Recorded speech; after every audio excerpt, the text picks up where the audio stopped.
What did you do as a career after the war? You know, when I came back from Germany, of course I got married right away.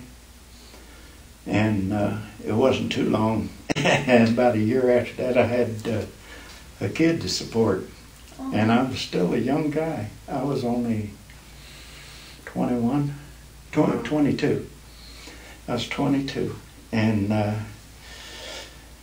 I tried different places. I worked, I tried to be a insurance salesman. Mm-hmm. Guy offered me a job as a can't think of the name of this insurance company. Familiar insurance company. Is it something that's still here today? Is it an insurance company that's still? Sure. Yeah, you're gonna name all of them, but you ain't gonna get to that one. Anyway, this guy offered me a job, so I went and I was selling insurance. I was an insurance salesman, so I was in a car all the time. I was in and out of the car talking to people, trying to sell them insurance. And they gave me the worst place to go to. I was right over in East St. Louis. It was at that time, it was what they called, what's this place just out of East St. Louis? With a P. I can't think of it either. But anyway, it was a bad area. It was a bad area, and there was always guys getting robbed down there. So I was always afraid that somebody was going to knock me in the head and steal what money I had, because I carried quite a bit of money. People would give me cash money back then. You didn't work with checks, you know. Right. Very seldom you ever wrote out a check or anything. You always paid for cash. And I'd come home with maybe $1,000 on me sometimes. So I was kind of afraid that somebody knocked me in the head, and it wasn't, don't get me wrong, it wasn't a black issue. It was a white issue there because it was white then. But it was just that degraded bunch of people at that time that didn't want to work and wanted to live off the government, you know. But it was a bad place to go, so I didn't stay as an insurance salesman long.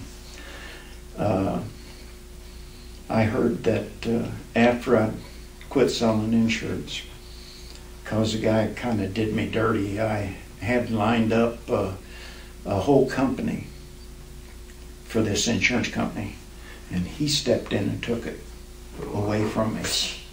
Wow. He stole it from me, is what he did, because he was my boss, and he got all the money for it, and I didn't get nothing out of it. Oh, that sucks.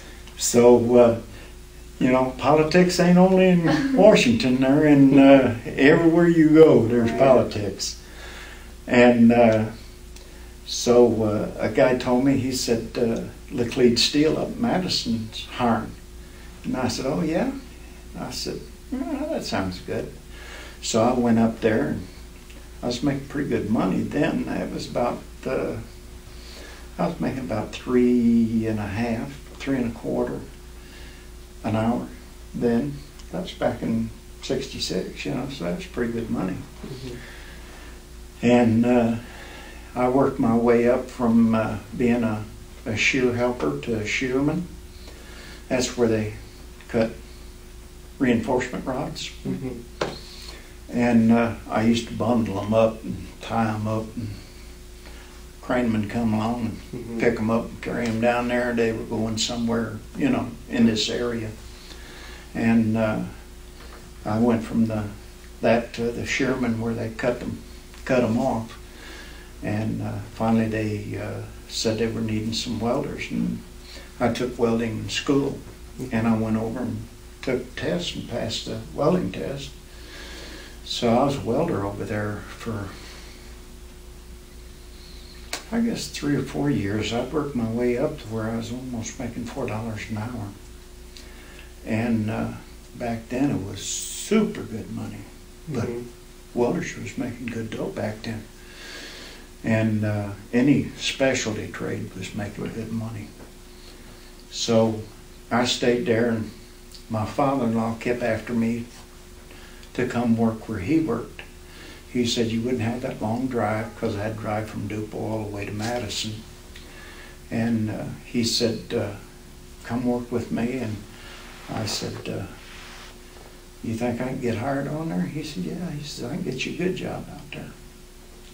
So I went down there and talked to them, and they hired me. And I took chemistry in school, so I was a pretty good chemist too. And the job I got was working in a they made zinc. It was a zinc company. And what we did was we made the solution Mhm. that went through the bars and that there to make that zinc.